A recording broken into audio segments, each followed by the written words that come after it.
Man, what's up, y'all? We back at it again. Another episode of AtYourLeisure229. And today, I got one of my good buddies with me, my boy Josh. Josh, what's going on, bro? I want you to go ahead and introduce yourself. Hey man, it's great to be on here, man. Seen some of your shows, really enjoy it. Love what you're doing out there for everybody, man. Love to hear the stories. Love to hear everybody's input and everything. Yeah, man, my name is Josh Boyd. Retired out of the Marine Corps. Medically retired out. Did 7 years infantry, 0311. Okay. Love that. We got much love for that. Yeah. So, Much love for that. yeah. As I said before, I wanted you to introduce yourself, but I wanted you to introduce yourself as the way that you would be introduced today as a retired Marine veteran. Oh, I'm sorry. So it would be Joshua Boyd, Lance Corporal, retired USMC. Awesome. Thank you, sir. Thank you for your service, man. Yes, sir. Thank you. Hey, it's great to be here, man. Yeah. Thanks Yeah. for having me. Absolutely. So, just so everyone knows out there, I actually met Josh back in the day, man. I don't even know how many years has it been now. Like, So I got out in 2013. 2013. We moved back to Advance, North Carolina, my wife and I, Right. and our family. Yeah, 2013 is when I got out, so we came back home then. Right. And then it wasn't shortly after that I started, trying to have to do something because I couldn't sit at home because I was losing my mind already. Right. Right. So Right. yeah, I would have to say 2013. Yeah. Okay. Now, we met back in over when I was working over at McDonald's, and I remember the first day I ever met this guy. He was wearing, I think it was like Spirit Week or something at McDonald's. This man was wearing a Dallas jersey first day, and I'm like, I don't even know who this guy is, but I love him already. Like, you know what I mean? You know how it is, Dallas all day long. My man's wearing a Dallas hoodie right now, actually. Dallas all day long, baby. All you know day, what I'm saying? baby. So, but I met him there, and that's where our story began. But that's not where his story began, though. And that's what I want to get into today. We're coming to you out of Jacksonville, North Carolina right now. But Josh is actually from Danville, Virginia, correct? That's correct. Okay. Now, when we did work together, I remember a lot of times we had a good time cutting up here and there. And a lot of the times, though, you would have stories for me. And I remember one of the things that you told me over and over again, and it always just stuck in my head, and you were like, I was able to, help lead men out to, battle. And you always just said, I take leadership whenever I do things, Right. And that always just stuck with me with you because I was like, man, he went through this. He was a leader there. And it's like we're back in the real world, which I know is probably hard to transition back into. And you're like, I led there, I can lead here. Yeah. And that's one thing that always stuck to me about you. Yeah. But back with the stories, though, but you used to tell me stories about, you being in the Marines and stuff like that. But tell me where it started at. Back in Danville, Virginia, you're growing up there. Early my years. childhood was crazy, man. Like, seriously, it was crazy. So I did some of the craziest things, man. It was probably. So I went to Tunstall High School. Okay. I could run a mile in 4 minutes and 20 seconds. I could run 2 miles, like 10 something. We would do, and then I learned how to do. I could run 800 meters, half a mile under 2 minutes. Mm-hmm. So I was quick, and I was good, and a lot of people couldn't beat me. But I just want to be the best. But the record in Virginia is 4:09, and his name is John Hinton. And I was like, I'm gonna beat that record one day. But then I wasn't so smart, and I got in the drug game, Mm-hmm. and I started messing around, battling with cocaine, and. My dad was never around a lot and stuff, and so my mom was real hard on me. But when I look at it now, I look at it like she was trying to toughen me and make me who I could be the best of. Mm-hmm. So I was 15, 16, probably right around 16, selling cocaine with old heads, going through the ghetto of the Danville, like knowing people that white people shouldn't know. You know what I mean? Right. And people I'd be with like, how you know these people? And I'm like, I don't know. Like, you don't have to blow it off, right? Right. But it got to the point where I got dumb, and cops had stopped me twice. Never found anything because I was smart. But then I got to the point where I was like, hey, if there ain't gonna be a third time. So I'd already been talking to the recruiter to go to the Marines. So I said, hey, I'm gonna join the Marines. I was 17 when I joined the Marines. My mom and dad had a sign for me. Mm. So once I graduated high school, I was 17. August came around of 06. I turned 18 right before I graduated. Mm-hmm. August came around, went to boot camp. Never looked back on that city again, bro. Right. Well, okay. Before we get too far in, I really want to know, what was your parents' initial reaction whenever you said, "All right, this is what I want." At 17 years old, I want to go and I want to join the U.S. Marine Corps.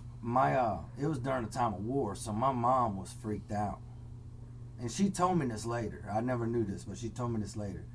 She said that I didn't want to do it. I was scared, because it was during a war, and I didn't think of that at all. I was dumb and ignorant when I joined, and but my mom signed for me. My dad didn't care. Like, he had no whatever. Right. Oh, this is what he wants. Mom said do it. I'm gonna do it. That's what I felt. You know what I mean? Right. So never really like you didn't really have that heart-to-heart, man-to-man talk with him about. No. I just did it. Right. I knew I needed to do something, or I would have been in prison. Right. And that wasn't where I was trying to go. Right. Absolutely. So I joined the Marine Corps, and I didn't want a judge to tell me, "Hey, you can join the service, or you can go to prison." Right. You're not gonna make me do something. something. Yeah. I never want another man to have that option in his hand of you do this or this. That's not. Correct. You want to do it. Free will. Your choice. Yeah. Even though military is not free will. But. Right. Right. Right. Okay. All right. So you joined up, 17 years old. Yeah. You're getting into this, little nervous at first, right? To say the least. Oh yeah. But let me tell you something, dead ass. When we were in that boot camp, and these drill instructors are yelling at you, sometimes I wanted to look at them like, man, my mama yelled harder than you. You know what I'm saying? Like, my mom was tough, bro. Right. She was tough. Right. And I was already a PT stud, so I could run, because I did cross country too. Right. So you were fit. I was fit already. Fit and prepared. I just had to get better at 20 pull-ups to have a perfect PFT. Right. Which at the end, I had a perfect PFT. But when I went in, I was only doing 13 pull-ups. I was scrawny. I was weak. Right. So in boot camp, you build up. I mean, it does help. So you get a little stronger, and you can put on a few more pull-ups. Right. No, I feel you. Now, one of my other questions that I want to really touch on, the initial visit, the initial bus ride, I guess, to boot camp. Yeah. Tell me about, you're pulling up. I don't even know. Was it a summer day or like? No, so we pulled up at nighttime, but it was in August, so it's still summer down there. It was in Paris Island is where I went. Okay. So you go down there, and it was nighttime. But as you're going on to the base, they're like, "Hey, put your heads down," because they don't want you to know your way getting out. Okay. You know what I mean? Yeah, in case you want to escape. Yeah, in case you're like, this is a bad idea. Yeah. So as soon as you go in there, you're like, man, I'm already a prisoner. You know what I mean? Right, right. And then once you get on them yellow footprints, it's like, what have I done? Because they come out and they're blasting, but it's not generations have changed, so it's hard to tell what it's like now. But my experience, everything I speak of is my experience. Right, absolutely. So, they come out and it's like, what the? And then they have you do the craziest things, and then you go in and you have to call home. Well, when you call home, it's basically just to let your parents know you've arrived safely and now you're in the government's hands. Right. But they have a script written out on the wall that you have to read verbatim. And then as soon as you're done, if your parents say anything, it don't matter. Okay, love you. You don't say I love you back or not. You just hang the damn phone up and march on. So your parents are sitting there like, what the fuck? And you just have to hang it up. After you say what is you're told to say. Has there ever been somebody that was like, love you too, Mom? Probably, and they got lit up. Lit up? Okay, lit up. What do you mean? So lit up meaning like there's a drill instructor that heard him and then just started screaming down his throat like, was that written there? Were you told to do that? You know, because everything at the end of the day, you know, people say, hey, the Marine Corps or the military. I feel it's more Marine Corps, but maybe I'm being biased, but I feel that it's more Marine Corps because they're like, hey, they break you down, brainwash you. Right. You know, I don't believe that, because after going through it, it's like more like they break you down, yes, to weed out the weak. Right. Because correct. Do you want weak defending this country? Correct. Or defending your back. Correct. You know, in a battle with someone. So it's like everything they do has a reasoning, and it's not to just brainwash you, because they build morals in you. And we're talking about morals of 17, 18-year-old kids, because we're still kids. Yeah. And there's some in there that are older. But I'm going to tell you right now, someone that's been through things, I don't want to always say combat or something, but people that have been through hard times or whatnot, they mature a lot quicker when they've unfortunately had to see, you know, bad things in a sense. Right. So like you mean like the environment they grew up in? Correct. Could be. Because I hate the way the world puts this whole PTSD thing out. Because people can say, hey, you yelled at me too much, I have PTSD. What are you talking about?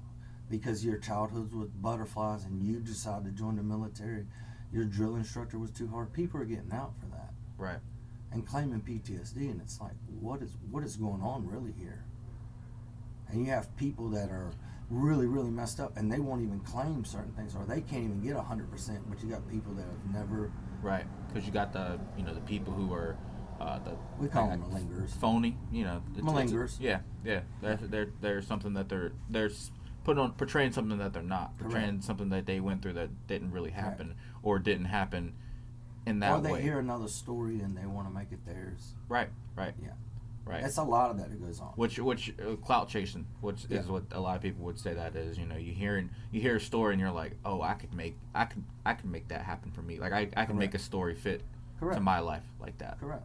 So, wow. And then it makes it even harder for the people, like you said, that need the help, that actually have went through it. Absolutely. More than me. Yeah. Even more than me. I feel what's going on or what happened with me, that's petty to what the invasion went through. Right. You understand? Like, it's a big difference. No, absolutely.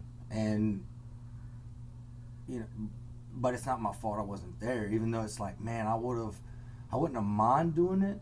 But at the same time, you look back and you're like, well, it just wasn't your time yet. Your time was to serve at this point. That's how you have to accept it. Right. You know, because you hear these guys and you're like, man, how bad they had it, and you want to be there to help them, or, you know, a brother or something of that nature, you know. Yeah. Like, you want to help, because kind of referring back to what you was talking about, leading and stuff, you know, when you're out there.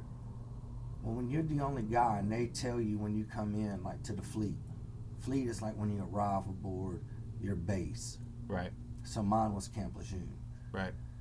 So when you get into the fleet, they tell you, they say, you know, be the one to always be, because you're a boot, you're fresh meat, like they say. Right. You if somebody asks for something, you be the first one to do it. You do, and they notice it, and they really do. Because anytime they were like, hey, we need a working party, meaning that it was going to do some crazy detail that you didn't want to do, nobody wanted to do. Well, guess who was on it? That boot was. It don't matter if he only had 4 hours of sleep. He better be on it, because he doesn't want those senior guys to come back on him. That's how it was for me. Like, hey, you're a shitbag, because I'm not. That's not who I am. Right. So when you talk about leading and stuff, yeah, it's like you lead because you don't want. For me in my position at the time, it's like lead through and like we would have to sit in OPs at nighttime.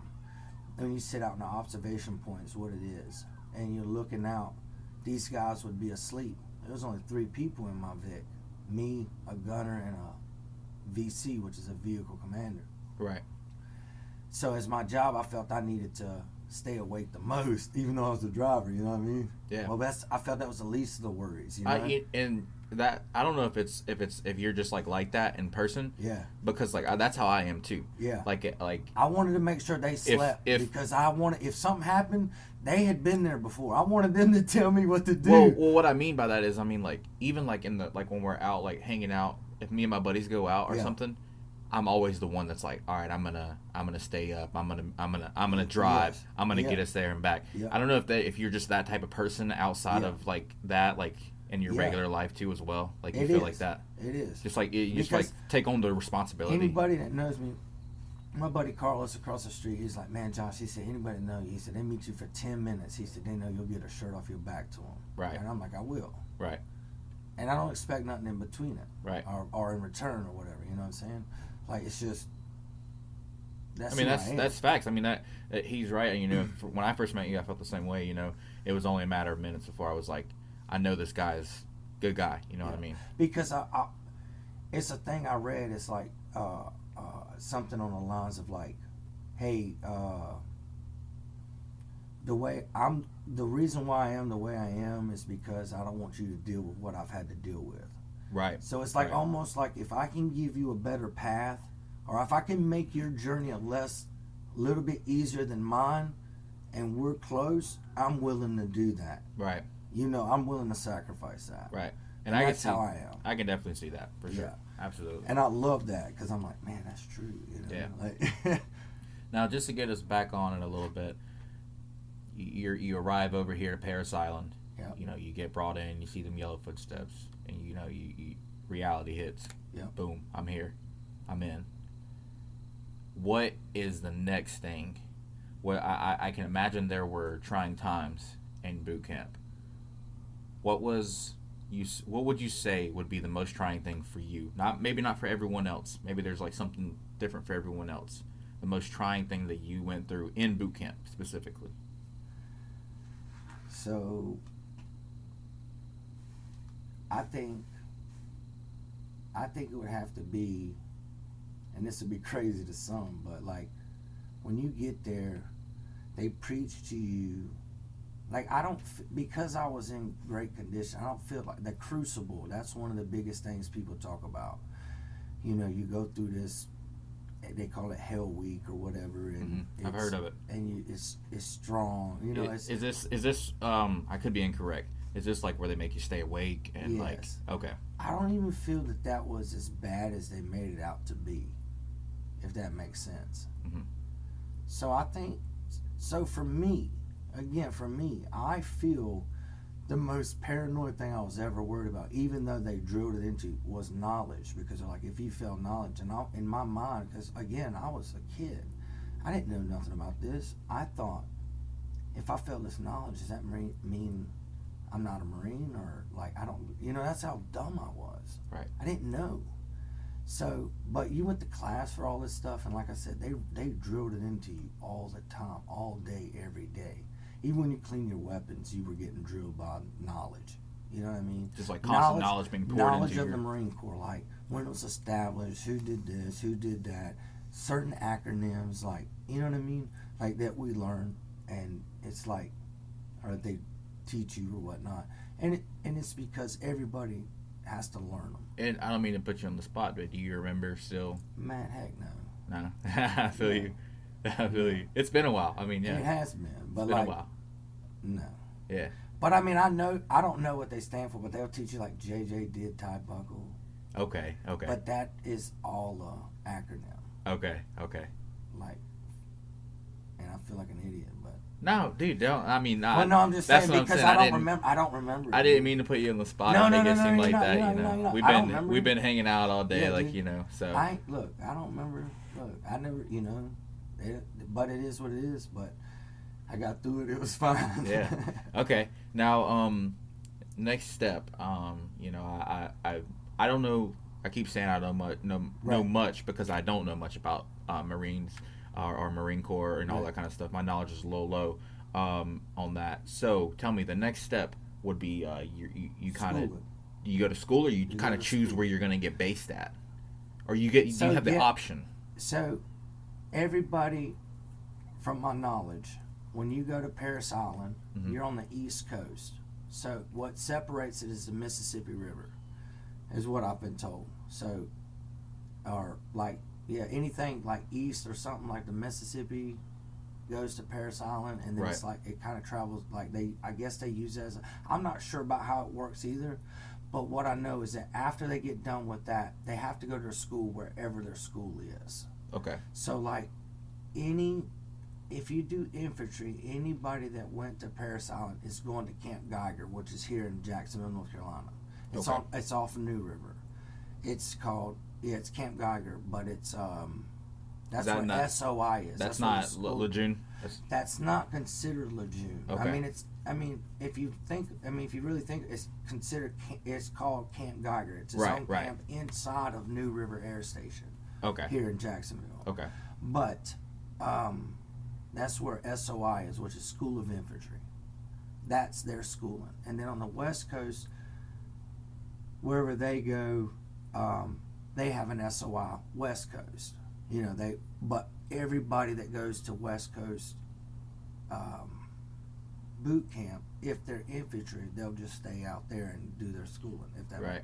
you see, But what I'm saying is any of it like your choice? Like when you chose boot camp, did you choose boot camp So, or? no. That, like I said, there's something that divides, and I was always told like Mississippi something, and I could be told, like I said, I could be wrong, but it separates, and anything east of that, everybody. So like Florida, Georgia, Right, everybody right. goes to Paris Island, Maine, all them, and from my understanding, all them go down to Paris Island. Because Yeah. they're on that same side. Yeah. So, and Paris then, Island is a swamp, right? Paris Island's down in. You put me on the spot. Well, I it's in said South Carolina, but yes, it's in a swamp though, right? Yeah. Okay. Yeah. All right. Well, so you get through that. Yeah. Where do you land after Camp Paris? Geiger. I Okay. go to Camp Geiger on. For how long were you in? Or how long did you have to be over there? So when I got to Camp Geiger, I was there right at the Christmas break, so they did give us Christmas leave. But you're a student, so they're like, you don't drive, you don't this, you don't like. They gave us really strict rules, but go home and see your family, right? Because we had just got out of boot camp too, and we had landed at the Christmas holiday. So they expect you to take like a bus or something back home, or? No, your parents come pick you up. Okay. So that's what had happened. My parents came pick me up, and then I went like while I was in school. So I was there a little longer, but I forget how long the school is even for SOI. I want to say like it ain't 3 months. It's not long, Right.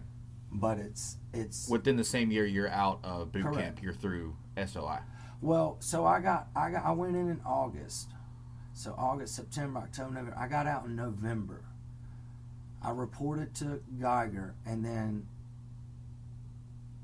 February I was in the fleet. I was on Camp Lejeune at a unit.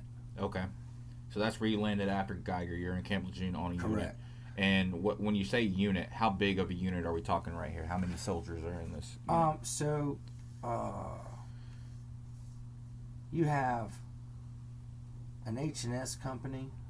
You have then they'll break it down like maybe Alpha, Bravo, Charlie, and a Delta, or more like a weapons company. Mm-hmm. So and infantry. So that's your companies, and then each company you have 4 platoons in. I think it's 4. Yeah, 4 platoons, and then freaking each one has 4 squads. So I mean, it's large. I mean, I don't know numbers though. No, yeah, I You know what I mean? completely understand you. Yeah, Completely I mean, understand. but it's a battalion is bigger than a company, Okay. and then your company is bigger than your platoon, and then your platoon is bigger than your squad, and then your squad's bigger than your fire team. And Okay. There's 3 fire teams. in a Now- squad. Tell me this. You land in Lejeune. Yes. You're doing your thing. Yep. What is your day to day, like? What are you doing when nothing is going on? Your day to day. What is your like duties? So we wake up early as crap in the morning. We got to do. So you field day. What field day is clean everything up. So you do basically, they call it morning cleanup though. So you do your morning cleanup from the night prior, right? Sweep, mop the floors, get the head clean, bathroom, and then you go PT. So you may go on a run, or they may say go to the gym, or let's go play basketball or football outside, or whatever they want to do, depending on who's leading it. Right. And each NCO, which is a non-commissioned officer, they get to pick what they kind of want to do, or what, you know what I'm saying? So right. they work together, so. Right. So then after that, you come back and you would typically shower, shave, because you have to shave every day. You have to come to work with a fresh shave every day. Right. So that's how I actually met Josh. Actually, fresh shaved. You didn't have the beard at all. Like, no, it was fresh, clean. You wore a hat all the time, so I don't remember if you had hair. No, I don't wear a hat, so you might not. You missed. We were at work. You had to wear a hat. Yeah. I hate that. I hate hats, dude. Hate hats. Hate Kevlars. You used to have a little hair though back then. Yeah. And just clean shaved though. Clean shaved Josh. That's just how I knew you as in the beginning. So you were still doing those same habits, I guess, at that point in time. And it's still crazy because, like, well, we'll go to that next. Yeah. But, all right. We'll get into it. But okay. So Camp Lejeune, you're doing your duties every day there. That's in the morning. So you do that, and then you maybe meet up for formation, and then you get the word of the day, like what they're gonna do. So you say what I do. That's the mornings, and then the day consists of maybe they'll make us go to the armory and get the weapons to clean them, even though they ain't been shot. We have to do it. Right. So we go clean them. We just to kill time. This infantry. This is, I don't know of other units. Right. But if infantry's not in the field, there's not much going on. You don't have much force. But when we go to the field, that's when we go to work. If that makes sense. Yeah. That's how I look at it. Yeah. Because when I'm at the rear, meaning at the barracks, and maybe there's a couple classes on equipment or gear or something of that nature. You know what I'm saying? Like, you got the NCOs that give a class or something like that throughout the day. They don't last all day though. Yeah. So during the next time, it's like, okay, cool. When do you, let's say we have a class at 08. When that class is done at like maybe 09, they're like, okay, come back at 1100. So they give you a break. You know what I'm saying? Like, it's not stressful. But when you go to the field, that's when you work, because you're out there for a couple weeks. Mm-hmm. Maybe a month. But I don't think I've ever been on anything over a month. Okay. But so after Lejeune, what was next step for you? So I got on Lejeune in February, and then I was told that we were leaving to go to Iraq in April.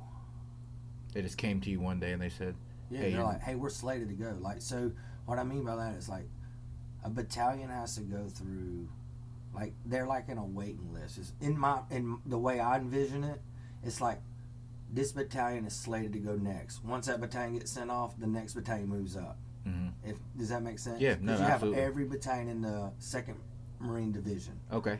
Now, just for a timeline, just for the people, a timeline event, what year are we talking about right here? 2007. 2007. Yeah. So we're post 9/11. Yeah. And we're in Iraq at this point. Yeah. Bin Laden is still alive. Saddam Hussein is alive? Yeah, but I think he was captured. He was captured. Yeah. Okay. Your initial thoughts, and then I want you to tell me the initial thoughts of the men around you. So my initial thoughts was, when we got there, was not when you got to Iraq, when they came to you and said, "You're going to Iraq." Oh, okay, whatever. That, I thought that's what I was supposed to do, type deal. Like, whatever. No, absolutely. But from I ain't worried about it. Other ways that I've seen it portrayed is like people are hungry for it. They are, and they'll be like, let's like they're cheering, they're hyped. And do you know what some of them came up to me and said? Fuck you. You know how long I've been waiting to go to war? Really? And I just got there. Hell yeah, these guys are waiting to go. And this guy literally came up to me and said that. And he was like, and do you know you just got here and now you're going to war? And he's like, you know what I'm saying? And I was like, my bad, bro. So it was like initially like they were upset, but in the end when you were leaving, were they like, you know, give him hell or like go get him, or like, you know? Bro, let me tell you something. When you leave for a deployment, it's like worse than a funeral. Because you're leaving your family, your loved ones, and all that stuff, you know. You don't know if you're coming back. Right. You don't know. That's real. I don't care if you went to a main FOB, like a main base or whatever, in any of these countries. You still don't know if you're coming home. You could have had the easiest life. You know, people don't know here in America. Right. All they know is that, you know, they think, and the most thing that's messed up, in my opinion, is that we also think that everybody's killing every day. And that's not happening either. Right. You know, my point is that, anybody can do it. Right. You know? But these guys, when we were leaving, yeah. And then leaving your families and loved ones, everybody's crying, they're upset, you know? Yeah. So you got to see your mom and dad before you left? Yes. Okay. Yes. You got to go home for a little bit? And Yes. Before you leave, I think they give you like 10 days, something like that. So what, did you go home and rage, man? Like, did you go home? Like, No. Or were you like calm, collective, like? Yeah. I don't remember. Like, I don't remember none of it, to be honest with you. Right. Like, because I didn't know what to expect. This is how dumb I was. When I went to the recruiting station, he said, hey, what do you want to do? I said, I want to kill people. Boy, that was the dumbest damn thing I've ever said in my life. Right. You don't ever say something like that. You know, because that's like the worst. No, yeah. You know, when you feel that, or like if you think of things that way, man, you're an idiot. When you see what people do, you're like, no, man, that's not cool. Like, you don't wish it on your worst enemy. Yeah. You know what I mean? Yeah. Because it's like that. It's not who we are. At least here, you know, because we don't see it like they see it every day. It's crazy. Yeah. So you land over. You know, you're leaving. Your family's real sad. You get on a big carrier, right? No, we leave from Cherry Point, and we're in like a U.S. commercial plane, like a nice like plane. American Airlines, like American like Airlines. Bing, like Yup. Yo, bitch, it's cold. No, no. Please fasten your seatbelts. Let me get a blanket. No, for real. Nice plane. I remember getting I think it was 2 meals on it. The flight was that long. We got like 2 big meals. How many hours is it from? Like, I don't know, dude. Forever. Long time though. Two meals worth. 2 meals worth. Right? 2 meals worth, bro. Like big meals, not the snacks that they included as you went. Not the peanuts, right? Correct. Or whatever, you know. Are they letting you? Are you getting like airplane bottles? Or are they not like? No, you ain't getting none of that, right? You ain't getting hammered before you go, bro. I'm just wondering. I'm just curious. Like, no. You said commercial. Nice. You said commercial plane, so they would have it. Like, I guarantee you. I probably didn't stock it because if like the Marines or like soldiers went out there and they were like, hey, yo, let me get up in that. They'd be like, okay, you can have it. You know, like, we're going to die. Like, just give it to me. Yeah. So anyways, but yeah, we flew over there and where did I land? I landed in Germany at first. Okay. I landed in Germany at first, I think. And you're taking another flight over to Iraq, or you're taking like multiple different forms of transportation? So hang on, we landed in Germany. So then we landed in Kuwait. Again, bro, I can't describe to you or anybody how dumb I was as a kid, man. Like, right. I didn't think. You know, I never paid attention. Like, I guess it's just how complacent I was. Is what the real word is. Because I'm not dumb or stupid. I know that. But when we got to Kuwait, I thought we were in Iraq, bro. And they're like, get off. So at that point, my feeling was, man, we about to die. You know, it was hot. It was nighttime. The sand was blowing, like the wind was blowing, but the sand's blowing through it, so it's stinging you. But bro, straight up, I thought we were we were in the war. But Kuwait was a green zone when I was there, so there was nothing going on there. But again, Private Boyd didn't know nothing. Right. You know what I'm saying? Right. I didn't know where I was. I just did what they told me to do. And then freaking, we stay there for a little bit, and they let you stay there to get climatized to that type of weather, because actually Kuwait's hotter than Iraq because it's closer to the equator. Okay. Didn't know that either. Yeah. So, we get into Iraq, and I'm on the Iranian border. I'm in Diyala province, and that was from April to November. April to November of 2007. Wow. Yeah. You were in Iraq on my birthday, man. I was in Iraq. No, actually, I had just gotten. So I just turned 19. 19. And I was in Iraq. Iraq, 19 years old. You're standing out there in the middle of this heat. So I'll tell Don't know what's going on in the world. At this point, after 9/11, our heads were on a swivel at all times. I can't imagine how it was in Iraq. So they told us, they said, okay, now we're getting on a C-130, a big military plane, right? Right. And we flew into LSA Anaconda, which was a big base over there. But then we had to get into a, trying to think, basically like route reconnaissance to our fob where we were staying. Right. And it was a long ways away. I remember riding in that sucker, and it took like 3-4 hours to get to where we were going. I'm like, dang, we're a long ways away from help. Yeah. And so what, is this like this wide open space, or you're Wide going through open. town? No, so that's the crazy thing. People ask me, they're like, hey man, did you go through doors and you kick in houses? And I'm like, Just desert. Desert. Did you go on these roads? And there was like a dirt road out there, and we just remembered how to get through the, like, it was the wildest thing. Like, you're like following, I was the third Vic. So you're following these guys or whatever, right? And you're like hoping you know where you're going.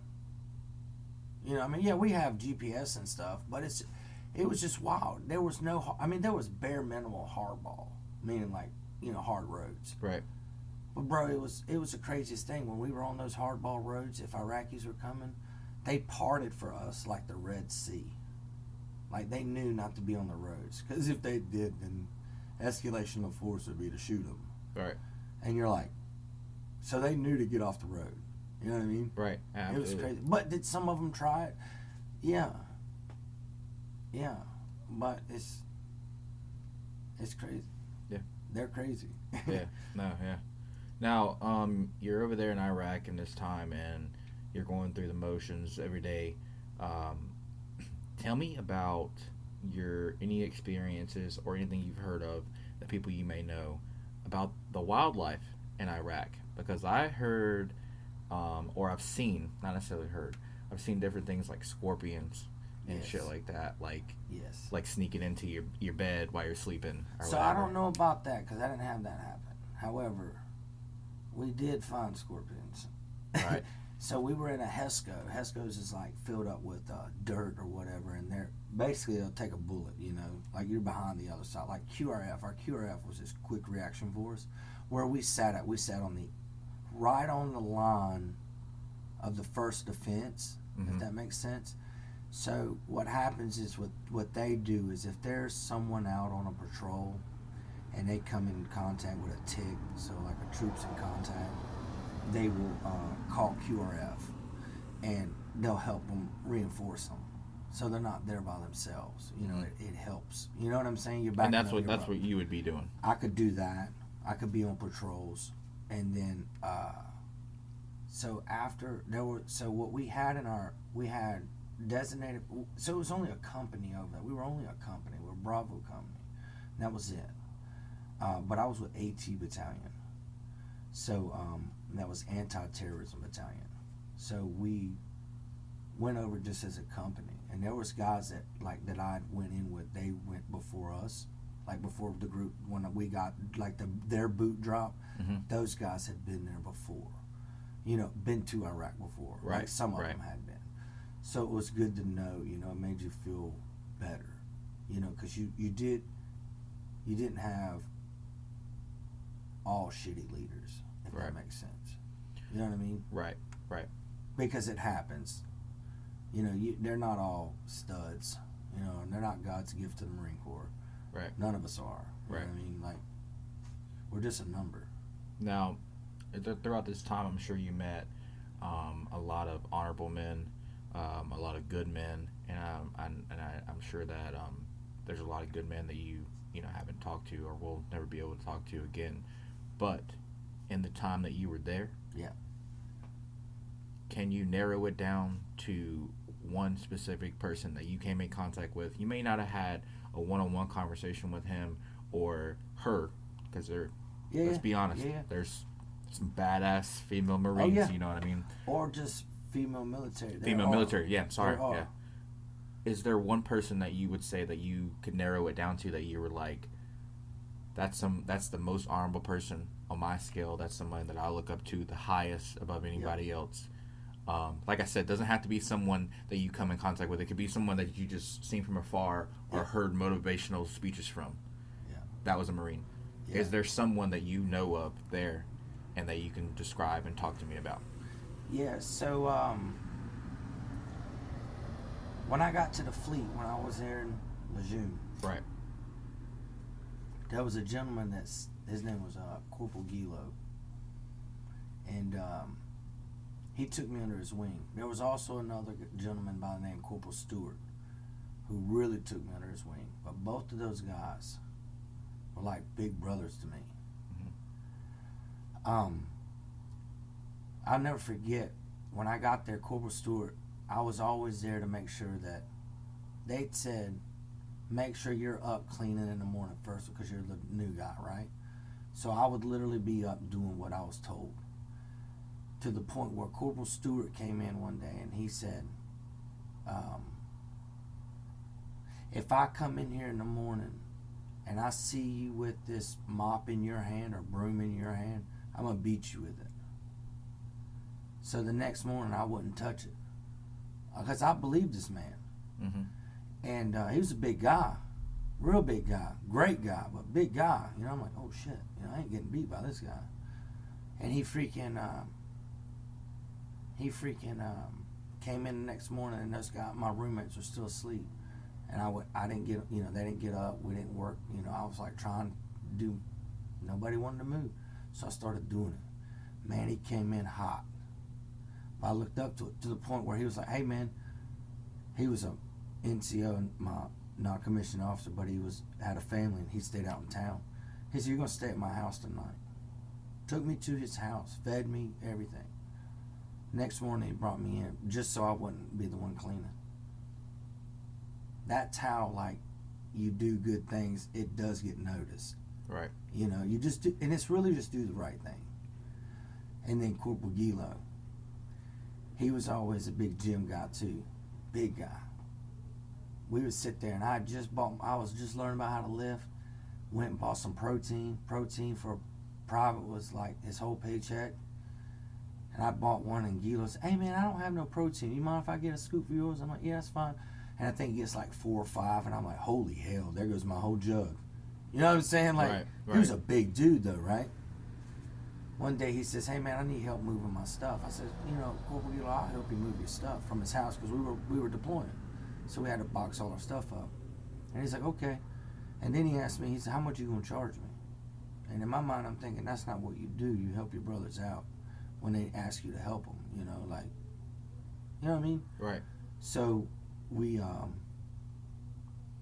went and did his house, boxed up his house, and then he took me to Wendy's and he said, what you want? And we talked about what we wanted. Everything I got, he got. He said, I'm getting that too. And so he got that. But Gilo's special to me because, like, he would always tell me, you want to be big, you got to get big, then you got to eat big. And he would, like, we would be in the chow hall in Iraq, and those people didn't mess with him because he's a big dude. And he'd be like, give me more. And they'd be like, no, I can't. He said, what'd I say? And they'd give him more food anyway, type deal. You know what I mean? Like, right. He's going to get his protein in. You know Right, what I'm saying? absolutely. And he would almost make my plate like his and be like, sit down and eat this. And I'm like, Gilo, I can't. He said, how you going to get big, son? And I'm like, I don't know, man. But, you know what I'm saying? But he got killed while we were there. He got hit with an IED. And so there was a lot of things that went by. Like the day before, he's like showing me pictures of his son and stuff like that. And he's like, hey man, check this out, it's my son. And I'm like, bro, that's like you, that's just like you. You know, had a do-rag on and everything, right? And then we lost him. And then I think that hit me harder than anything. Because it was like, you wouldn't expect this to happen of your people. Right. You know what I mean? Right. Yeah, maybe an injury, but never death. So that was big. That was big to me. And we did the gym thing. So it was hard for me to do the gym for a while. You know, that really, but then, you know, you always think back and look and you're like, hey man, that's not what they would want.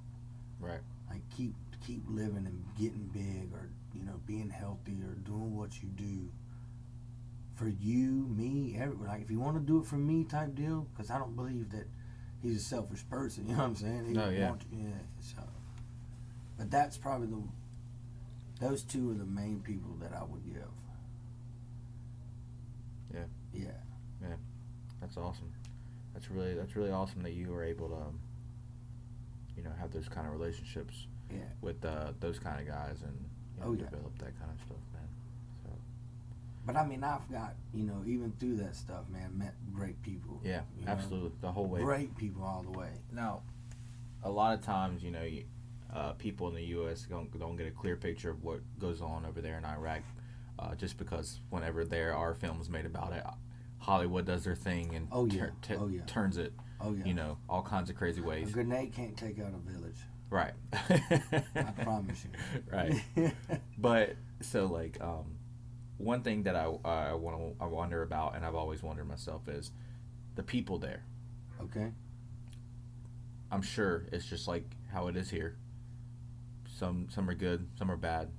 Some of them are going to talk to you. Some of them are going to go say, you know, go screw yourself. You know. Yeah. Tell me about a good experience that you had. At any point in time you were over there with any of the locals or people that were going through. So I think the best people I ever dealt with were our interpreters. Okay. You know, not all interpreters are Middle Easterns. They could be from Africa, like Sudan and stuff like that. Mm-hmm. And they come over to help us. The only thing that I didn't agree with was those interpreters rate, like, I guess they get like a leave. Like they can build up leave in a sense. Uh-huh. Or they just say, hey, I'm going on leave for a week or whatever, because the money they're making is tremendous to what their countries were. You know what I'm saying? Right, right. You know what I'm saying? Like, right. Money-wise. So it's like, when they go on leave, we get them to Baghdad where the airport was, but then we didn't protect them. And if the Iraqis seen a black male, because I never ran into a female, but a black male, they knew while they were in their country type deal, and they would kill them. Right. And we wouldn't do nothing about it. That's some stuff that we don't hear about. And that's wrong. These guys are risking putting their families and lives in jeopardy. And who are they hired by? Like these, because they're not military, right? They're not. Yeah, just contractors. Okay. Big contractors that work for the government, basically. And they just say, hey, you can speak both languages. Yeah. Yeah. So like these people got whole families back at home. They might be like but see, even a day job probably back home. So the cool thing is that anywhere I've went, I've tried my best to learn the language. So while I was there, I was learning Arabic. Word. And I could get my way through a checkpoint. Ah. I could talk to them and get my way through a checkpoint. Like I could tell them what to open so we could check it. What's an Arabic accent like? Because it's not like a Hispanic accent. Like, to me, it's like hawking loogies. Okay. Because, like, let's see. Like, they would say, like, Andak Sila. Uh-huh. That means, do you have a weapon? Andak Kumbala means, do you have a bomb? You know what I mean? But the way they do it is like Andak. They got a lot of you know? Right. It's crazy to me, but right. Yeah. And they'll yell, man. They're yelling at each other. And you're like, they're so mad. And they're like, oh no, they're not mad. They're just talking. And you're like, Right. Why are they yelling? That's how I feel when I'm in the Chinese restaurant. Yes, dude. And they're not mad. They're not mad at all. They're just talking normal. They're just talking normal. Huh. It's wild. I've seen guys come up to our checkpoints where they were setting a bomb off and it went off. Like, it wasn't big, but like had a little HME, homemade explosive, and like it blew his dick off, and we had to help him. It was right at the So you had to help him. Yeah. So what happened was, and then one of the docs had an IV on ice. And another guy I knew, he said, man, you can't give that to him. You put him in shock. And I'm not thinking, again, I'm like, and I'm like, oh man, that's cold water. Like, yeah, that'll kill him. Yeah. And dude's about to hook him up, and we're like, oh my God, man, you're trying to kill him. Like, no, we can't do that, But the reason why you have to help him is because you have to render aid, Geneva Convention. These guys, it's to the point where the rule of engagement was, if they shot you, like they be in a firefight, shoot you watch him shoot you or your buddy or whatever, not watch him shoot you, but shoot your buddy or something like that, they could put the weapon down and hold their hands up, and now they've surrendered. You can't do nothing about it. It's like, if they're surrendering, you can't be like, you just killed Even though you just killed my friend. Watched him kill somebody. Wow. There's nothing you can do about it. That's how the rules of engagement are. Hmm. But people get their minds wrapped in war that shouldn't be wrapped in war. Right. Because they've never been there. Like, if you've never witnessed it, you'll never know. Right. You know what I mean? You can only imagine. That's why, I never say anything controversial at all about anybody in the military, because I don't know what you've been through. And that's the thing that you learn, I think, with when a true military member has PTSD and suffer from it, it drives me wild, because there's organizations out here and they're like, oh, help the wounded, and they only want to show amputees. And I have much love. My best friend is an amputee. Like, I've actually heard that some of those organizations and foundations you're talking about don't even help like soldiers. They never see the money. They never see the help or the I can tell anything. you and give you one of the best ones out there, and that's good, or doesn't that is best for best. Not okay go ahead. It's, in my opinion, hands down, Semper Fi Fund and America's Fund. Okay. They help their veterans to a T, man. And is there and look, so is there somewhere I could go? I'm going to post this in the description. Yes, so please do. There's a it's website. It's semperfifund.org, I think. Okay. But yes, if people want to donate, it'll be posted in the description. That is nice. Like, they have helped my family out so much, and they help people out. So it's really hard when an individual's getting out of the military, because the transition, it's insane. Tell me about your transition. You're over in Iraq. You're working your way out. Yeah. So I actually re-enlisted. Okay. So I did 4 years. I deployed out twice. I deployed 3 times total, but twice to Iraq and then once to Japan. I did a UDP. So when I went back the second time, it was totally different. I went to Ramadi, and I was with 229 at this point. To me, it was calm. It was a calm, I was a little sad in a way, because of all the stories you do hear about Fallujah and Ramadi and what those men and women went through. You do want to be part of history. You know what I mean? You don't want to. I don't want to be a hero. I'm not a hero, but I do want to live what I was taught, in a sense. I guess after I'd seen what it was actually truly about, if that makes sense. No, yeah, You that know? does make sense. Yeah. So once you've lived it, you know. correct. But I always believe, because in my first deployment, I ran over a double stack of 105 rounds of an IED, but I missed the pressure switch, and it didn't go off. And again, I'm the third Vic, and the fourth Vic's the one that stopped and said IED, called it out. And the only way that I was told that what it was is because they were like, after EOD comes out and they get rid of it or whatnot, they do a BDA, a battle damage assessment. They tell you what it possibly is. Right. So the bottom round was live and the top round was a dud. So it was just been metal and a big chunk coming through. Well, I'm telling you this, well, people believe it or not, I don't care. God told me, hey, that's a piece of it looked like a piece of trash in the middle of the desert. Remember, I didn't have roads. And I said to myself at this time, and I knew nothing about, I had no IED training. I came out of SOI straight to Iraq, basically. And I'm sitting there and I'm like, I bet you they could hook an IED to that. I don't know why, but I felt God told me that, And I shrouded it. When I did, I missed it by the inner portion of my tire, the pressure switch. And after that, everybody was like, that pressure switch was that black, and they seen the tire mark. I was like, man, bro, like, it was something different that just came over me. Yeah. You know what I mean? Absolutely. I'm like, yeah, that's near-death experience. Like, it was almost it. Oh, I was yeah, almost dude. Right there. I was done. I was like, but in my mind, I'm like, they can't kill me. Right. Still you can still try. That mindset, right? So, like, tell me about your initial exit from after Japan. You get back. So when I went, all this stuff didn't really bother me. Like, I wanted to keep deploying. I love being in conflict, I guess. It was easier for me than being a garrison Marine. Right. Meaning being here in the States. But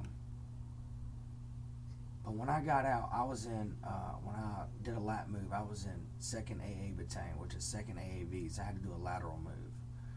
And I'll tell you now, they are the worthless pieces of shit I've ever met. Not all of them. I've met some really good ones, but I've met a lot of bad ones out here. To the point where I begged for help for my mental health. And they laughed at me and denied me time and time again. To the point where I was on so much meds, I was basically drooling. Mm-hmm. But I was still at work at 5, 4, 5, you know what I mean? And I had doctors' orders from like division psychiatry, like you don't have to show up to work till like 09, because I was on so much Seroquel. I got up to 295 pounds. That's how I got huge. Yeah, when I first met you, you were a big guy. Yeah, dude. Like now you're like ripped. Like back then you were like oh yeah, big dude, guy. I was fat. Yeah, I was fat big as guy. all, But it just, I think once everything slowed down, that's when my mind started really getting affected. So it. Yeah, absolutely. So I started getting help and seeking help and doing what I needed to do. And I feel that people that don't get help or feel that they're wrong for getting help couldn't be more wrong, because it takes a strong person to admit they need help. Yeah. In my opinion. Yeah. So I did that, and then so I got out. Once I got out, they were telling me, so I'd been battalion level NJP twice and went to the brig, and they told me that I would never get medically retired. And I was like, watch me. I ended up getting medically retired. I went over to Wounded Warrior Battalion, relaxed for 2 years, because to finish out everything in the process of getting out. And so I came out of Wounded Warrior Battalion East and medically retired out of there, dude. Yeah. And then once we did that, we came home. We came back to where Jen lives. Yeah, came back, had a couple kids. Yeah. Yep. Well, we had them down there. Right, so. right. You did have them down there, but yeah, you're right. Came back, but they were little. When I met them, they were. J-Rock was an infant. He was an infant, and Alex was. She was running around 4. She's. Yeah. Like 4, bro. Something. Yeah, not even kindergarten. Yeah. Yeah. No. They were going to Macedonia. The church. For, the church. Pre-K. Right. Yeah, right. both of them. I remember. Yeah. The church right up the road. Yeah. Yeah, man. Yeah, dude. Yeah. Then I met you, and You know, we had our time over there at McDonald's. We cut up, yeah, you know, cut up with the Hispanic ladies in the kitchen. Good times, man. Yeah, really good times. But now you're doing way better, man. You moved on from the fast food life. Oh yeah. It's not for either of us. So, no. You did a couple of different things, couple different gigs here and Dude, there. I've done a lot. Yeah. I've umpired baseball. Yeah, I know you were, and I remember when I first moved to Wilmington, I was seeing pictures that Jen was posting, and I was like, this man's umpiring baseball. And I think you were umping in Wilmington a few times. I was. And that's when I was trying to catch you. I've had some great opportunities with some great people. I was trying to catch you, and I asked her, and she said he actually doesn't ump any. Like, it was like right after the season ended or something. She's like, he's done umping right now. Yeah. So. But parents don't understand like the stress it puts on you and how hard it is. Right. And then you got people out here wanting to do like, hey man, I'm gonna put a robot out here for you, and it's like, whatever, dude. Like, are we not a robot ump? Yeah, like, aren't we human? Can't we make mistakes? You know? Yeah, like, that's crazy. Even in the majors, they make umpires make mistakes. So then I got my CDL. I got my CDL when I was actually back in advance. Yeah, so I remember. So I got my CDL. I did umpiring. I went to school for automotive. I went to school for diesel. And then I'm not using none of it. Yeah, but now you're laying back on your feet, though. You're in a good spot right now. Oh, yeah, I'm in a great spot. Yeah. I work for Faulkner Construction. I love it, dude. Yeah. Like, there's some bad, I don't want to say bad, but soft spots, but they're a really great company. Right. Like, they're family oriented. You know, like if there's stuff that goes on or they don't like, or like if something happens, they want to hear about it. Right. They don't want you to quit. They like, I'm serious. They want to fix it. And they want to fix it and keep everybody happy and keep everybody making money. Yeah. For everybody. Hey, one thing I always say. I like it. I like them a lot. Deion Sanders. You look good, you play good. You know, or you look good, you feel good. You feel good, you play good. And it's the same thing at your work. You know, you feel good at work. Your work's gonna show that you're feeling good. Like, bro, we laid like 901 feet of pipe the other day. Right.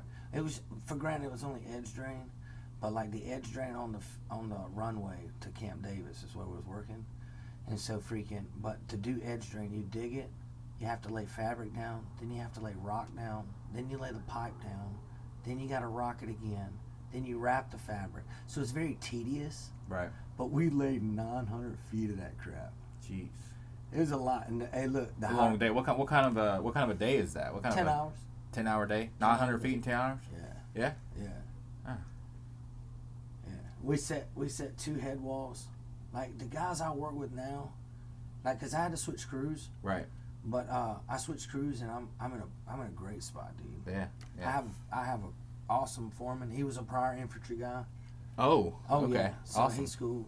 He's cool as crap. I'm sure working in this area, you run into a lot of. Oh yeah, but I'll tell you what. In my opinion, too, like working with infantry and then working with people that weren't infantry, we call them pogues, but they don't typically like that. And I don't mean no disrespect to it, because we need everybody's. What do you learn at the end of the day? And what would that mean? That means like you personnel other than grunt.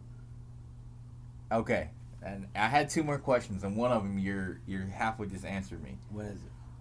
One of the first things that you did to me or showed me whenever I think we were like fishing one day, and we were talking about Marine. You were telling me stories. Yeah. And I said, so what are you? And you raised your shirt and you said, I'm a grunt, baby. Yeah. And you have grunt tatted across your stomach. Yeah. At what point in time throughout the Marines were you like, oh, I'm a grunt? Like at this point, like, oh, I'm a grunt. Oh, so once you get out of boot camp and from there they tell you what you signed up to be, basically, and where you're going to school. So like for me, they're like, Private Boyd, I was a PFC, but I got busted down. So I was a PFC, and they're like, PFC Boyd, you're going to SOI East, Camp Geiger. So that was my school, right? As a 0300. So when I came into the Marine Corps, I came in as an 0300, meaning I knew I was already going to be infantry. I got to pick when I got to SOI whether I wanted to be an 11, which is what I chose. What is it, 1131, which is a machine gunner, 41, which is a mortarman, 51 assaultman, and then 52 is a tow gunner, which I think they're getting rid of tow gunners now, or they might be replacing it with something else. But I chose to stay 11 because I like the small unit stuff, small unit leadership stuff. I like that. Absolutely. And it was funny the way it was put to me. They said, "Hey, do you want to be a machine gunner?" They were like, and the guy that was giving us the instruction, on which one to pick, I think he was an 11. But he was like, "Do you want to be a machine gunner?" He said, "A gun that can reach out and touch a motherfucker." He said, "But just think about this. You got to carry that too." Right. And you're like, "No, man, I don't want to carry that." Heavy. That Those things are huge, right? It's like, that's bigger than me. Heck yeah, I can't carry that. How am I gonna do that? It's like, that's why I was like watching I was watching these real ex Marine guys, and they were like doing reviews on Call of Duty. Yeah. And the guns that you carry, and they were like, first of all, you would never carry it like that. You would never want to get the nose of your barrel or of your gun in the dirt. You wouldn't even be able to run around with that machine gun. It's like LMGs, they're like, you wouldn't even be able to run around with that. Somebody's like, "Hey, I'll take a 50 cal, like an automatic 50 cal." Like, no, you're not shooting from the hip. It'll tear your hip off. Right. Like, what are you talking about? Right. Pop your shoulder out of place. Yeah, right. No, it would fucking rip you apart. Right. Yeah. But freaking you. So, and then he's like, a 41, which is a mortarman. He said, "Sit back and catch a suntan." And wait for you to get call of fire. When you call for fire, and then they dropping rain on them. You know what I'm saying? So that's badass. And then they're like 51's assaultmen. They're coming up breaching and doing that. 52's was a tow gunner. They take out tanks. So it's basically anti-tank. I didn't, but like I said, they were talking about them fading out. So you kind of didn't want to do that. Right. Because you're like, you don't want to do something that it's faded out and have to go to figure out something else at a young career. Absolutely, yeah. So I picked 11, and that's what I went in. So I did 0 through 11. Then the recon NDOT came out, and they're like, "Hey, who wants to go recon?" I was like, "That's what I want to do." So I went to the recon NDOT, did the NDOT, and then they looked at our ASVAB scores, and they were like, "Hey, you need a 31 just to be a grunt, like bare minimum." And mind you, no joke, I had like a 3.3, 3.2 GPA all through high school. So, I had a strong B, A, B up there, right? Right. And they were like, "Hey, your GT? Your GT score is not high enough." Which is, I don't know what GT is. I forget what it stands for. So it's basically they take and they test you on math and English and all that stuff. And those things that are basically for ACTs and SATs, the main things that matter, English and all that, you know what I'm saying, and math and that. My GT score wasn't high enough. I was like 5 point. I had a 95. No, I had a 95, and you needed a 100 or 110. Mm-hmm. So I was either 5 or 10 points off, and they wouldn't waive it. I think they could only waive 5 points, so I must have been 110 at this point. Right. So I couldn't do it. But yes, they hazed the crap out of me before, and I'm like, "You son, you got me." Yeah. And then they're like, "Oh, you can go get on the bus because you can't be." I'm like, "Damn it!" I felt defeated because I'm like, "Man, I should have took that test more serious." Nah, I feel you. 2 more questions, and we're gonna wrap up, man. Yeah, man. First thing, looking back now, after all of it, it's all said and done, from the beginning to the end. If you go back and do it all again, would you do anything different? Oh yeah, I tell you what I do different. I would